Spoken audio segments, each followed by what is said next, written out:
নমস্কার বন্ধুরা, আমি পিয়ালি রুদ্রিক হ্যাংলা হেসেলে তোমাদের সবাইকে স্বাগত। আজকে আমি তোমাদেরকে বানিয়ে দেখাবো কসুরি মেথি মালাই চিকেন। চলো দেখে না আমি কিভাবে বানাই এই রেসিপিটা।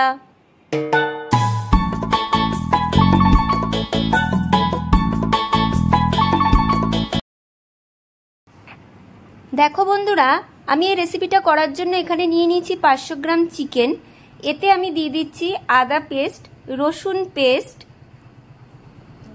পেঁয়াজের পেস্ট, দিয়ে দিচ্ছি এতে পরিমাণ মতো লঙ্কার গুঁড়ো, হলুদের গুঁড়ো,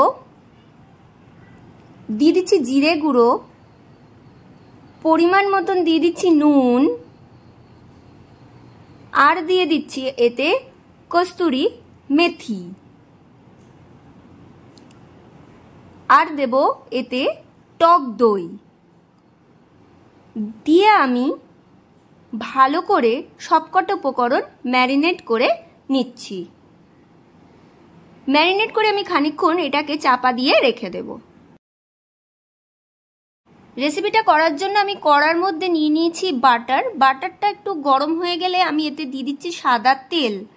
এবার আমি এতে দিয়ে দেব খানিকটা গোটা গরম মশলা, এতে মধ্যে দারচিনি, লবঙ্গ আর ছোট এলাচ আছে। তারপরে দিয়ে দিচ্ছি কুচানো পেঁয়াজ আর কাঁচা লঙ্কা। এগুলোকে আমি একটু লাল লাল করে ভেজে নেব।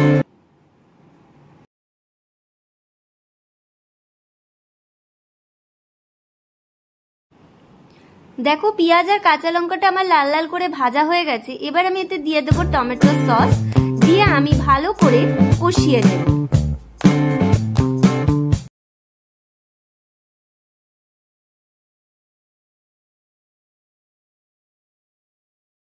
টমেটো সস দিয়ে কষানোর পর আমি এতে দিয়ে দিচ্ছি ম্যারিনেট করা চিকেনগুলো। ম্যারিনেট করা চিকেনগুলো দিয়ে এই মশলাটার সাথে আমি ভালো করে একটু কষিয়ে নেব।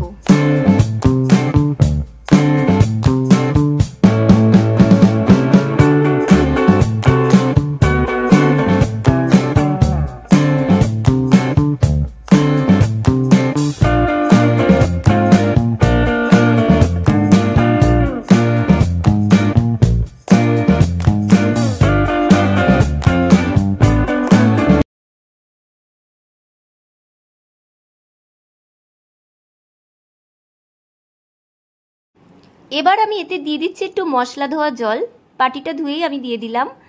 দিয়ে আমি এটাকে খানিকক্ষণের জন্য আবার আমি ভালো করে কষিয়ে নেব।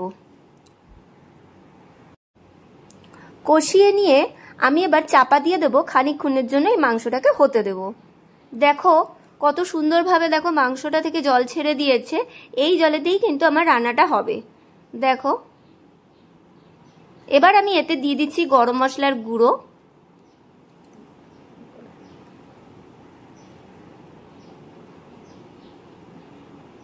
দিয়ে ভালো করে আমি নাড়িয়ে নিচ্ছি।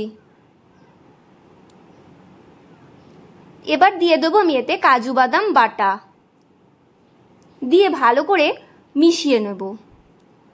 আমাকে ক্রমাগতটা নাড়তে হবে, যেহেতু এর মধ্যে বাদাম বাটা দিয়েছি তলা ধরে যাওয়ার সম্ভাবনা থাকে, সেজন্য একটু নাড়িয়ে নিতে হবে।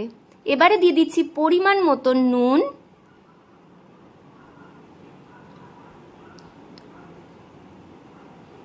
দেখো কত সুন্দর হয়েছে, মাখা মাখা হবে।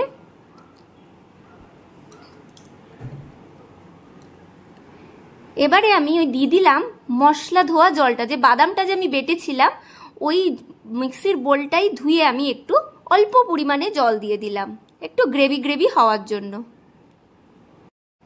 এবার আমি এর মধ্যে দিয়ে দিচ্ছি ফ্রেশ ক্রিম, দিয়ে আমি ভালো করে মিশিয়ে নেব। এই ফ্রেশ ক্রিমটা দেওয়া হয়েছে এই কারণে যাতে গ্রেভির মধ্যে একটা ক্রিমি ক্রিমি ব্যাপার এসে যায়। সবার শেষে দেখো আমি দিয়ে দিচ্ছি কস্তুরি মেথি। কস্তুরি মেথি দিয়ে আমি খানিকটা নাড়িয়ে নিয়েই আমার কিন্তু রেসিপিটা কমপ্লিট হয়ে যাচ্ছে। আমার রেসিপিটা কিরকম লাগলো আজকের কস্তুরি মেথি মালাই চিকেন অবশ্যই তোমরা কমেন্টে জানাবে, আর লাইক করতে শেয়ার করতে কিন্তু একদম ভুলবে না। আর আমাকে কিন্তু তোমরা সাপোর্ট করো সব সময়। আজকের জন্য এটুকুই, টাটা।